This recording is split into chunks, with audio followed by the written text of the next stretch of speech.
If you've ever looked at a public pool and thought, wow, this water smells strong, it must be clean, brace yourself for some unsettling chemistry. Because while chlorine may be the MVP of pool disinfection, it's not exactly immune to being overwhelmed by what swimmers bring in on their bodies, in their hair, and sometimes in a full layer of waterproof SPF 75. Let's get straight to the splashy truth. Personal care products like sunscreen, sweat, deodorant, makeup, body lotions, and hair gels don't simply vanish into the water. They interact with chlorine in ways that would make a chemist weep and a pool operator scream into their test kit. You might think of these products as your pre-swim protection routine, but to the pool's disinfection system, they're basically chemical graffiti. Start with sunscreen, the unsung hero of skin cancer prevention and the bane of pool chemistry everywhere. The active ingredients in sunscreens, especially organic compounds like avobenzone, octocrylene, and oxybenzone, are not just water-resistant, they're also chemically reactive. When they enter the pool, chlorine tries to break them down. But instead of gracefully degrading, these compounds undergo a molecular soap opera. The reaction can lead to the formation of disinfection byproducts, DBPs, including some that are volatile, irritating, and potentially harmful, like trihalomethanes, THMs. Even mineral sunscreens, those with zinc oxide or titanium dioxide, aren't completely innocent. Though less chemically reactive, they still contribute to cloudy water and can bind with other particles to form stubborn scum layers or white scale deposits. And if you're slathered up head to toe before jumping in, you're not just unsafe, you're a walking chemical spill. Now, add sweat to the mix. We tend to think of sweat as salty water, but it's actually a cocktail of urea, ammonia, lactic acid, and trace minerals. When sweat meets chlorine, the resulting chemical reaction creates chloramines, those pungent, eye-stinging compounds that give pools their infamous chlorine smell. Ironically, a strong chlorine scent is not a sign of cleanliness, but of overworked chlorine reacting with too many bodily substances. And the more chloramines build up, the less free chlorine is available to actually kill germs.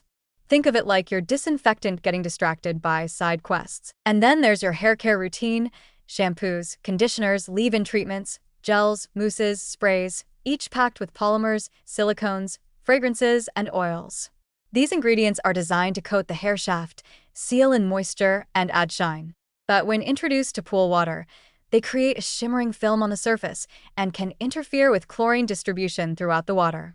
Some ingredients cling to pool walls and filters like clingy X's, reducing filtration efficiency and requiring frequent backwashing or chemical rebalancing. It gets even more glamorous. Makeup and body lotions dissolve into the water in unpredictable ways.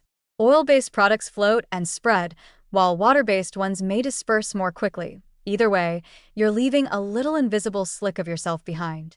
And when dozens or hundreds of people do this on a sunny Saturday, you get a pool that's not just fighting germs, it's fighting a full-blown cosmetic rebellion. From the pool operator's perspective, this means higher chemical costs, more filter maintenance, and a constant battle to maintain safe chlorine and pH levels. And from the swimmer's perspective, this chemical chaos increases the risk of irritated eyes, dry skin, and respiratory complaints, especially in indoor pools where ventilation might be limited and volatile byproducts can accumulate. So what can you do? First, shower before you swim. Yes, with soap. A quick rinse won't remove the film of sunscreen or the layer of coconut-scented conditioner you used this morning. A real scrub helps remove excess oils, products, and even some of the sweat and bacteria already brewing on your skin. Pool facilities don't just put up "shower before entering" signs as decoration.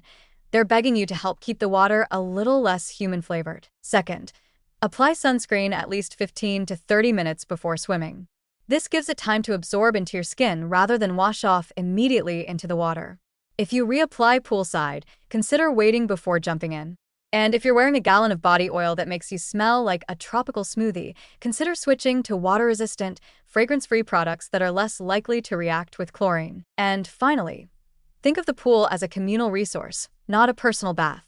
Every product you bring with you ends up somewhere: in the water, in the filter, in someone's eyes.